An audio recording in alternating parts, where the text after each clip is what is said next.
Hey Razorback fans, and welcome back to episode 3 of our year in review with Hunter Yurachek.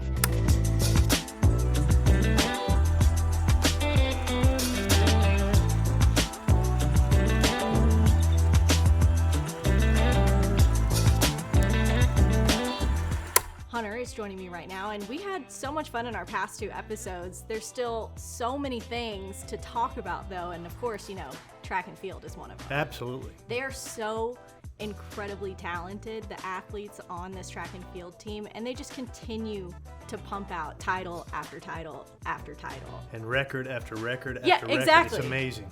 I think, of course, we have some clips, but before we get to it, I'm going to go through a couple of stats for you guys here. It's the first time in program history that Arkansas swept both the men's and women's national championships at the NCAA Indoor Track and Field Championships. The SEC outdoor and indoor titles. Cross country had a pair of top 25 finishes.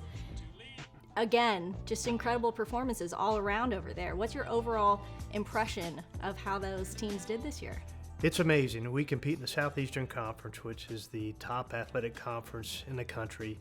And there are other track and field and cross-country programs that are on our heels and trying to get to where the University of Arkansas, and we continue to win SEC championships, especially on the track and field side, sweeping the indoor and the outdoor events, and then taking the indoor national championships and finishing second and third respectively at the outdoor championships. I mean, it's amazing what these men and women and their coaching staffs continue to do year in and year out. Well, you mentioned all the records that they're setting as well individually.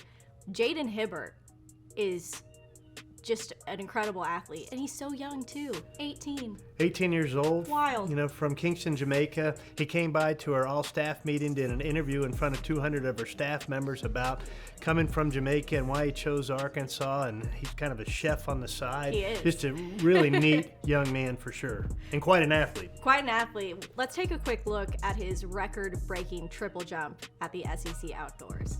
I remember talking to him about this, and he said that second jump, he just really felt like he was floating, essentially. He's up in the air for such a long time, and he broke the record. It's a collegiate record, and I think it was almost like 40 years old. It's amazing. This event, along with the pole vault, are just 2 of the craziest events. I don't know who thought of these. I know. I mean, the athleticism to do 3 jumps like that, and you're right, that middle jump, it's like he's floating in the air, and he won that event by 5 feet. It's just incredible. Incredible. As a freshman. I mean, and his reaction to it was really good as well. He was just like, I can't believe it. I can't believe it. Sure, so he looks back a couple times. And I think the crowd reaction, too, to that, they understood what he had done. Oh, it's I know. amazing. That was the impressive part. When you watch it and you hear the clip, it's like the crowd kind of gasps because they're so impressed by how far he was able to get. It's amazing. An amazing athlete, and like you said, just a freshman. As for the women, they were just dominant in the 4x4 at the NCAA indoor competitions, and I mean, it was just incredible. They had to win that one as well. It was Texas who was kind of on their tails. It was. They went into this event knowing that they had to win it to clinch the national championship, and they really dominated this event. It was amazing. Yeah, let's take a quick look at it because it really is just so impressive. You got Britton Wilson, and she is anchoring this relay. And look how far away she is from Texas. Again, a dominating performance with a great deal of pressure. Oh, absolutely. I mean, you've got to run these laps, but you also have to have a great exchange of batons on every leg, and they just did an incredible job. And it got him the title. It was incredible to watch. Yeah, that's what's amazing. A world best time to clinch a national championship for your track and field program. And when you think about, we mentioned Britton Wilson anchoring that one. Before that, she set a record as well in the 400 by herself. She did. So this time broke the collegiate record and the American record as well. It was just 49 seconds. I don't even want to think about it. There's not a lot I can do very well in 49 49 I don't think I can seconds do like that. that. I mean, it's just amazing to see, not just her, but all of those young women go around that track and just how talented, not only in the SEC, but nationally, these track and field runners are. It's incredible, and to have someone like Britton lead the way, not only in this event, but to come back and anchor that relay was very impressive. And you talk about 49, a lot of their success is due to their coaches and their staff. And Coach Bucknam was really excited because it was his idea to raise a flag at the outdoor field, and it's in remembrance of the 49 titles that team has had. You were at this ceremony. What did you think about it? It was incredibly cool to see that. You know, we'd won our 48th. We had a 48 flag. Yeah. And then the men won, and we needed a 49 flag. We had that in waiting as well. And so to be able to celebrate 2 national championships and, you know, put the 48 flag aside, take the 47 down, just skip 48 and put 49 up. And just a really cool ceremony with our men's and women's track and field programs, just to celebrate the continual legacy of our track and field programs here at the University of Arkansas. Well, I don't think people know, but Coach Bucknam isn't usually like a very outgoing personality all the time, but he got pretty fired up at that ceremony. He has some really legendary pre-meet speeches as well, and he is incredibly fired up and motivational, and you'll see that here in this video clip. Let's take a listen. Awesome! We decided to put this flag up, I don't know, last summer or whatever. And it's there to remind us and remind you every single day. Number one, the great tradition of excellence our men's and women's programs have created here in the past. Okay, number one. Number two, to remind all of you athletes, which you so rightly did this weekend, okay, every single day, we look up at what our goal is, and our goal is to win titles. And so when you go into the locker room, when you're in the players' lounge, when you're in the training room, when you're in the weight room, when you make a rep around the track, when you take a jump, okay, when you work out, you see that flag, don't you, every day? Yeah. And that's our goal, is to win championships and to be the very best versions of what we can be as athletes, student athletes, and being one Razorback. The other thing it does, I think that's really important, is it bonds our men's and women's programs, okay? It bonds us. I remember talking to him after this speech, and he said, sorry, I thought I was in the locker room.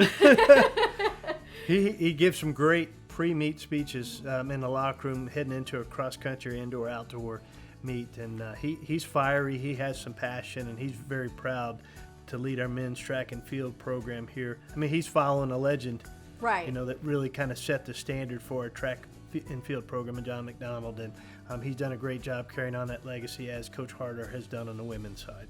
Well, speaking of Coach Harter, he has quite a legacy as well at Arkansas, and it's sad to see him go. He is officially retired now. You had the opportunity, though, to surprise him at his ceremony by letting him know that his name was going to be on the track. How did you decide that you wanted to do that? Well, we knew we wanted to honor him in some major way because of what he had done for not only our women's track and field program, but really for our women's athletic program, and really took that torch and moved our women's program forward as we transitioned into a combined department. But it was amazing that we were able to keep that a secret for him for the 6 months where we were planning that. Mondo came in overnight and laid his name on that track. We covered it up the next day heading into the SEC championships. He walked right past that cover and didn't even think twice about it. We've got that on video. And then that night at that ceremony, surrounded by so many of his former student athletes, were able to tell him that we will forever run indoor meets on Lance Harter track. Well, we have a quick clip because his reaction is priceless. Let's take a look. Tomorrow, we will compete at the SEC Indoor Track and Field Championships and all future meets at the Randall Tyson Track Center on the Lance Harter track.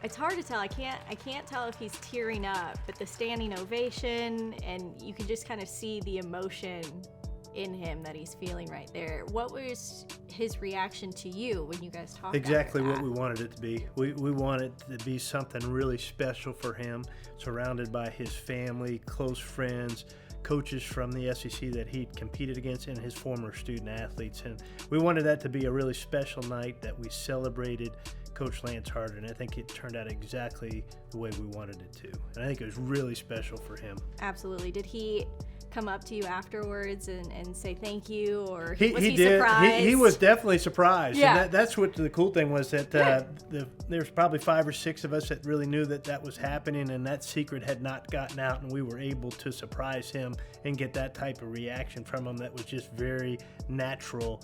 And I think he was extremely flattered and honored that that honor had been bestowed upon him. Well, Coach Chris Johnson is now going to be stepping up in his place. You don't want to say he's going to follow in his footsteps, because those are some pretty big tracks to fill. But also, what do you expect from him coming into this role as a head coach? Well, I think, the same thing that we expected from Coach Buck and following Coach McDonald is that you kind of take that baton, pun intended, and you continue to move our women's track and field program forward. I mean, Chris has been here for 10 years. He's been very much a part of the success we've experienced on the women's side over the past decade. He does an incredible job with our sprinters and our jumpers, and you can see that in those video footage that we showed about, Britton and our relay team and the 400 race and the 100 sprints and the 60s on the indoors.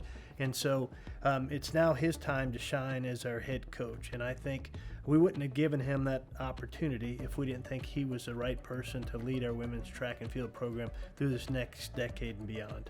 Well, I know we're all excited to see that success over on the track just continue to grow, but we also had some success with the tennis program as well. We did. The women, they made it to their 21st NCAA tournament, which was really impressive. It was their first time under their new head coach, Tucker Clary, though. What did you think about that?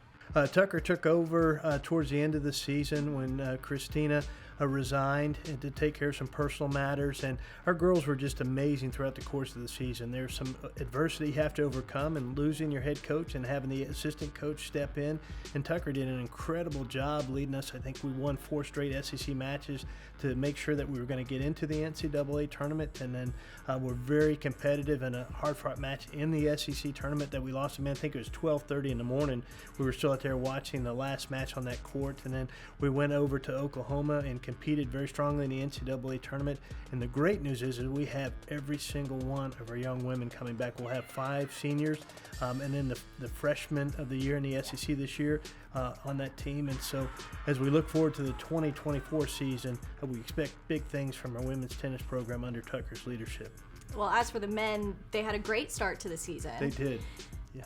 Didn't carry over, though, into conference play. So what kind of discussions have you had with that staff to make sure that it does next time? Well, Coach Udwadia was in his first season. He's a former Razorback tennis star, and really when our men's program was having their greatest success was when Jay was here as a student athlete. So he knew coming in when he took over this program that this was going to be a rebuilding project, and he was very transparent with me, and that the SEC season was going to be a real struggle because the SEC is so strong, just like in every other sport in men's tennis.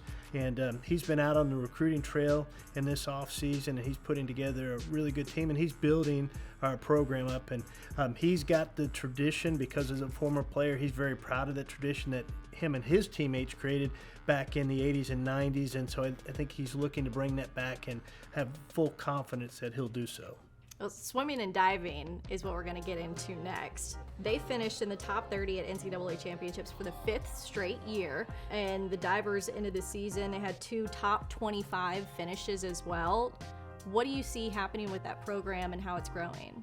Well, the fact that we don't have a complementary men's program really limits the success we're going to have to, so that Coach Harper continues to have that program in the top 30 nationally is really a great job by him and his staff and those student athletes, because most of the programs within the Southeastern Conference have a complementary men's program, which makes it easier to recruit.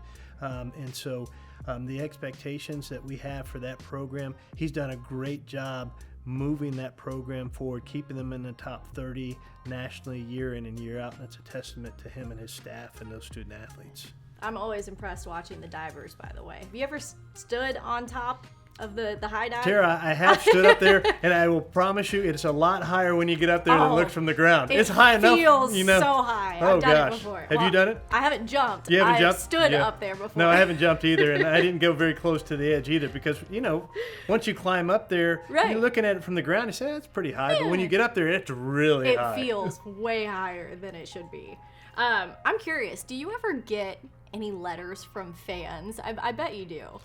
I get all kinds of letters Yeah. all the time with great advice and counsel on decisions I should Exactly. be making within the athletic program for sure. But you did get one that wasn't advice. It was actually a pretty fun story, and we're going to bring it up real quick because I'd love to have you read it. The subject line is Making It Right.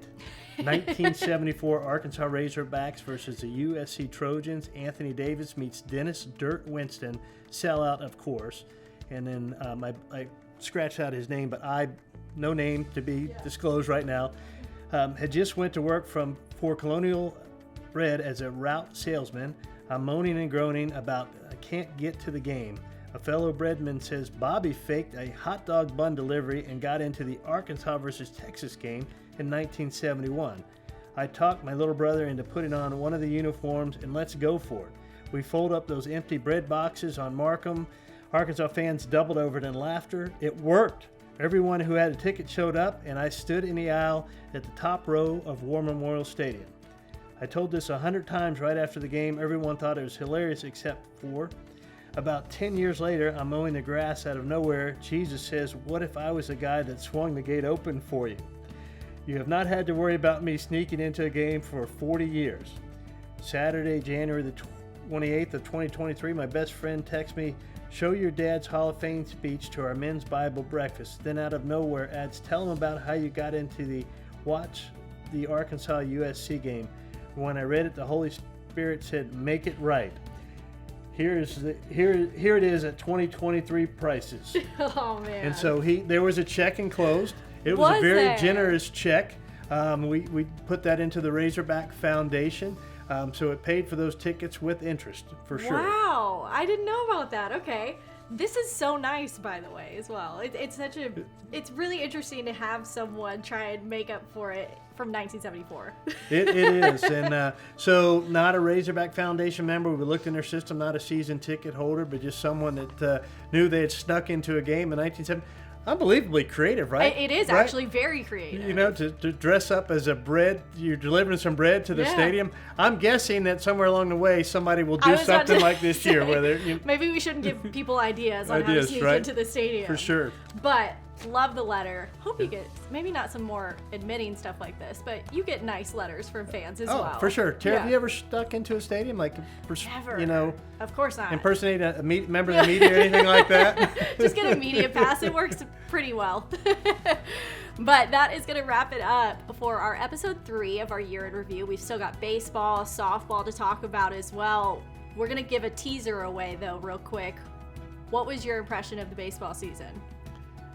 I thought Coach Van Horn and his staff and our student athletes did an incredible job overcoming a tremendous amount of adversity throughout the season, and I could not be more proud of a team this year and what they were able to accomplish. Yeah. Well, we're going to see you guys next time to go over baseball, softball, and so much more in our episode 4, our final episode of our year in review with Hunter Yurachek.